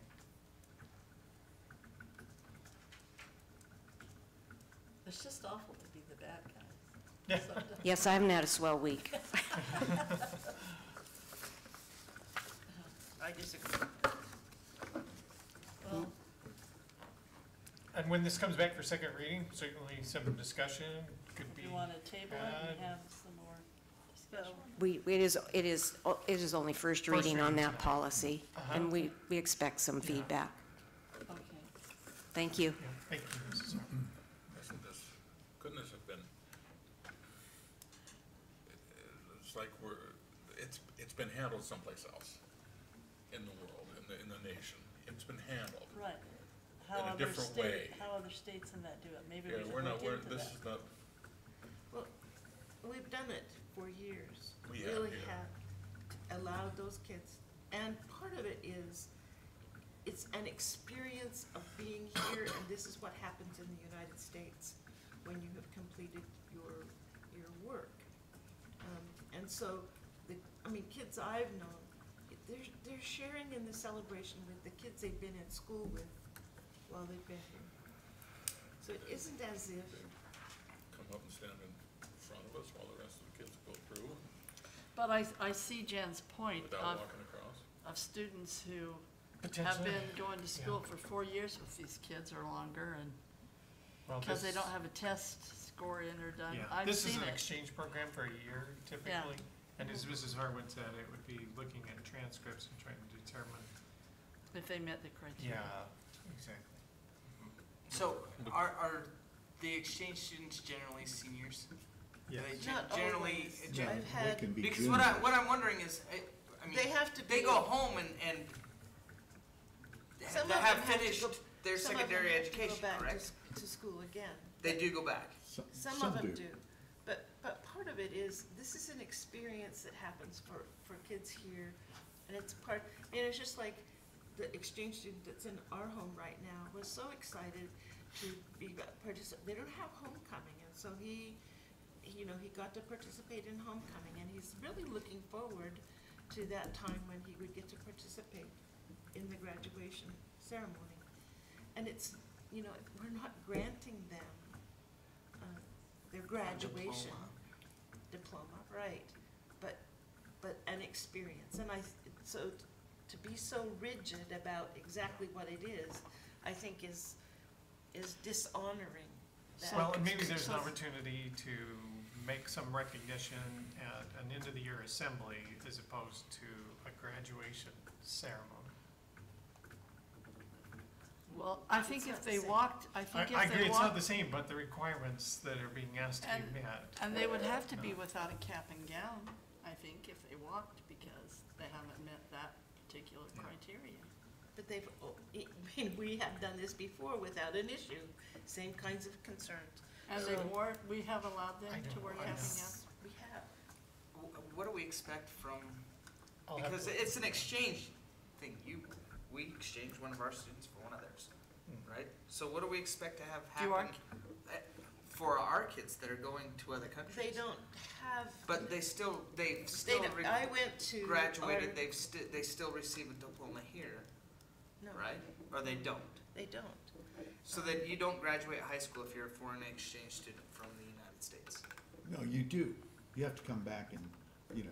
Finish. Come Yeah, back here and do But it. what if they're a senior? They still have to come back here. They still have to, they still have to have the courses. Okay. Yeah. Well, and then, They usually go from here as juniors, don't they? I My don't know. daughter, my daughter Okay. was a junior. well, and that, I guess that was just, I just wanted to know how they were being treated overseas. Yeah.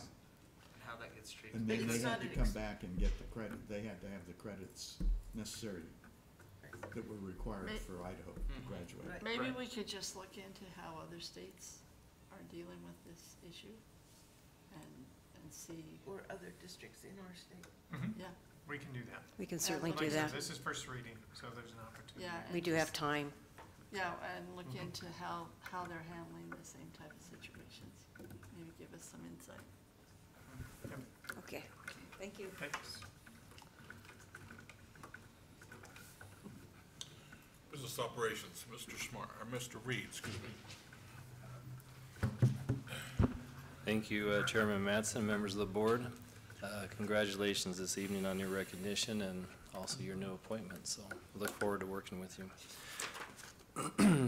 I will be very brief this evening. The Idaho General Fund Revenue Report is exhibiting a trend that we don't really like to see in regard to revenues overall. This is the seventh straight month of, or sixth straight month, I guess, through the end of December, of revenues that have not quite met the projections. You'll see in their report that they adjusted the estimated revenue budget, and so that looks a little different than what you've seen over the past 5 months there. Overall, for the year, the state is down estimated revenues about $40 million, or about 2.3%. This is becoming more and more of a subject of discussion at the state legislature, as you can imagine. They've just convened their session, and a couple of things just by way of information to you. One is the governor's revenue estimate is being somewhat challenged by other local economists in regard to being a little bit more optimistic than what they think that the revenues will bring for the coming year. So that is one challenge, as well as just trying to determine where we may end up this year in relation to the overall budget. They are hoping and anticipating that the tax revenue collections will come in strong toward the end of the year, toward April, when taxes are ultimately due, and that will help make up some of this lag behind that we've been seeing. So time will tell whether that will pick up or not, but it will impact education to a certain extent. I think that we will see that happen. Next item is just the eligibility percentages for free and reduced, and this is one of these bittersweet things, you know. You hope that our free and reduced percentages would drop in relation to families doing better and not being maybe eligible because financially they're better off in their homes. We're at about 43.72%, which, if I remember correctly, is about the lowest percent that I have seen in free and reduced ever since I've been in this district. So that trend has continued to drop just a little bit, and the impact that will have on our district is that we have several programs, state and federal programs, that they use that free and reduced percentage in our schools for funds.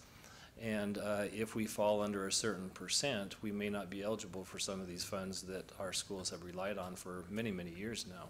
So we are watching that very closely, especially at the elementary level, Title I and those types of programs, which are dependent on that percentage there. Lastly, under old business, we reviewed last week with you the capital improvement program. I think that we went through that fairly extensive in regard to the projects that are being recommended.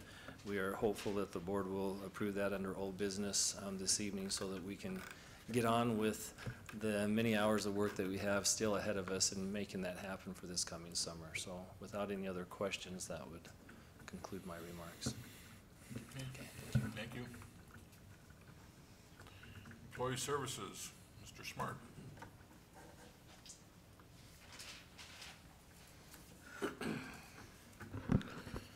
All right, I'll be quick too because I don't really have anything to tell you on number A.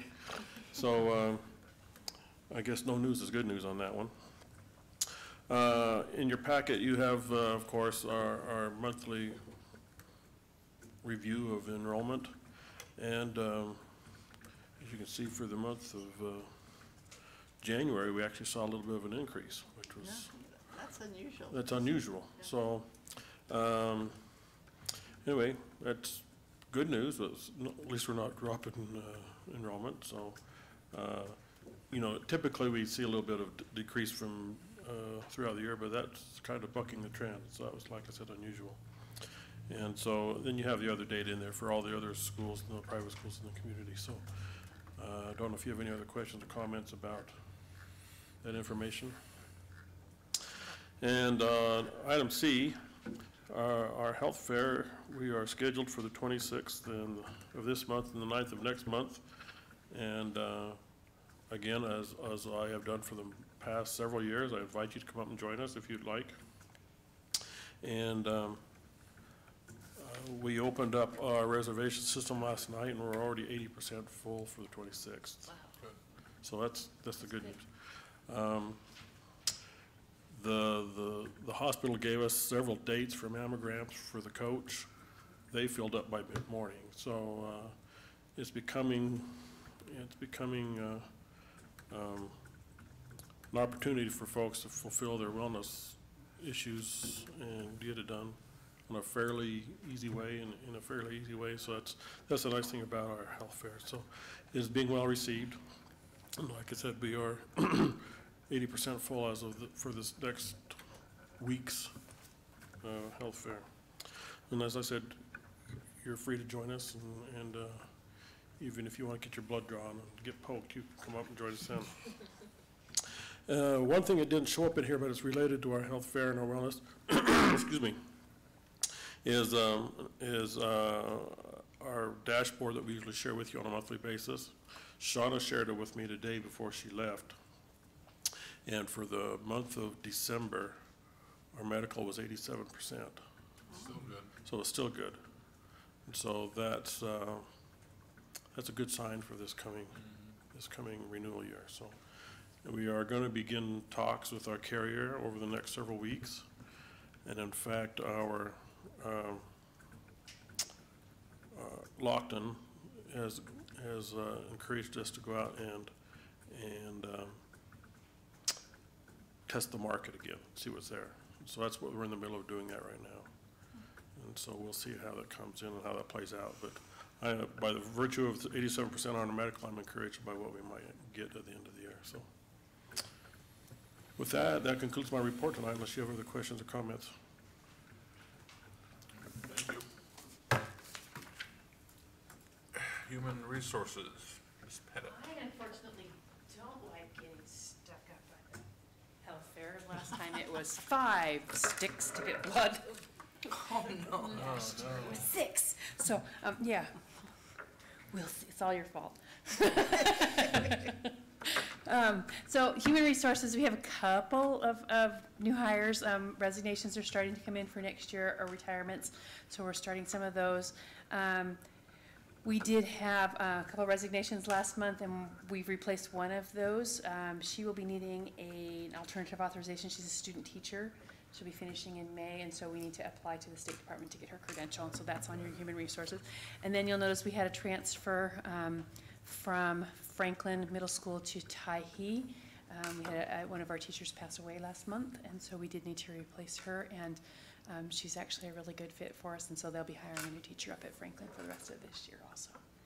And I think we have an amendment? Yeah, an addendum. An addendum for retirements? Yes. Yes. And that's it for human resources. Thank you. Questions? Any questions? Okay. No? Thanks. Free. Superintendent. All right. You're up. Mr. Chair, thank you. First up for me is the calendar, and as you can see, we have our Hummel programming meeting on Friday, Martin Luther King holiday on Monday, district-wide. Then we have an executive session for and legal counsel at 4 o'clock next Wednesday, and that's prior to student discipline hearings. I don't know how many we have scheduled or if we have any. Okay, you don't know that. Okay, potentially one. I hadn't visited with Mr. Hobbs today, so I wasn't sure what he was anticipating. You can see on the 29th of January, Joint Cities County Education discussion, and that will be held at Chubbuck City Hall this go around. And I know I got an invitation to that, but isn't it board chair and vice chair that go to that? So because the other councils, both Chubbuck and Pocatello, originally we talked about representatives, but their entire councils were invited, and the majority of them attending, so I thought it was important that our board So the whole board be in gets- attendance if you're available. That as a quorum. Yeah, we have listed it as a quorum, and so, yeah. And that's a really That's a good challenge. meeting to be Yeah, to. but like I said, if there's only gonna be 2 of us there, I was gonna back out. You know, I've been there, I've been to the Yeah. two of them. No, you're all invited. All invited, okay, good. Well, and that reminds me of, you posted it as a quorum for the Hummel meeting on Friday for 2. Does that mean only 2 can come, or? For 2. That's what I read. Okay, I'll look at I- that I notice. didn't It see should that. just be a notice of a quorum of Because a trustees. quorum isn't 2. Right. No, but Yeah. it's just was the way it was stated in Okay, I'll just the have to, notice I it might got. have been a typo, so if I need to correct that notice, Okay. we'll be done. I was confused. Okay, I'll look at it. But no, that's all of the boards, so a notice of a quorum. On the 30th, Key Communicators Group, on February 5th, we'll start first of the month with board school visits, and you can see your assignments for that day. And then that takes us to every other week with student discipline hearings on Wednesday, the 6th of February. Local Issues Committee, again, that will be a community committee. And so presently, that's Mr. Vitale and Mr. Manson. But then Vic could go. Yes. Yeah. And it's worthwhile. Okay. Judge Murray's Juvenile Justice Committee, that takes us about a month out, and then regular board meeting on February 12th. And then just the other one to draw your attention to is February 18th and 19th is ISBA Day on the Hill. And so Renee asked about your availability and confirming hotel and registration information in Boise. So please let her know if you have Let's leave something that morning, right? Pardon me? We'll leave Monday morning. Except for Jean. Yeah, Yeah, she she has has a meetings, early but meeting. Monday morning, okay, and then come back the next afternoon. Either that or I have to leave here at 4 in the morning or Yeah. something. Don't wanna do that. Don't wanna do it. Okay, that takes us a month out, Mr. Chair. So, So I have a question, like on the key communicators and the local issues and that. How, I think what I'll do is I'll send out the schedule for the upcoming weeks, and rather than just, here's what's coming up next week, and just send it out and ask who's interested or available. okay. And if Yeah, I we have- wondered how you were gonna do that, so we would know we would have representation there. Yeah. Okay, thank you. second item for me, item B, is policy 2201, meetings of the board. And the changes in that policy, we've talked about on at least 2 other occasions, but it's combining old and new business into just the action items. And then removing visitors and correspondence and announcement as permanent agenda topics. And let's see, last up here, we did not receive any input Not on this one. on this particular policy change, and so this would be enacted on our agenda for next month. And so if there are, there's no discussion, you'll be asked to pick that up under old business. Okay. Yep. And those are my 2 items tonight. Okay. Next is public comment. And I have not received a request form. Anybody wants to speak? They can sure come up right now. We can bring the rules. Okay, thank you.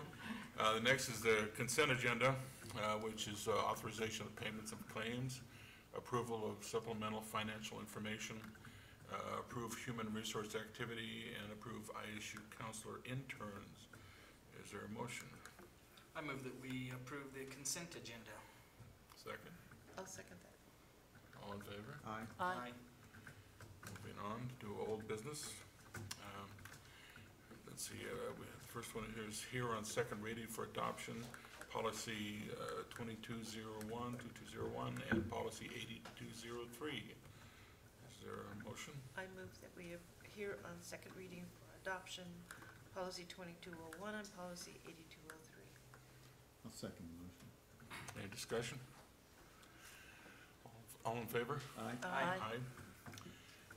Item B here is approve alternate route to graduation requests. And is there a motion? I move that we approve the alternate route to graduation request. I'll second that. Second. Okay. I'm trying to get the computer to go where it's supposed to go. I'll show you how to use that. Okay, I'll find it, I'll get it there.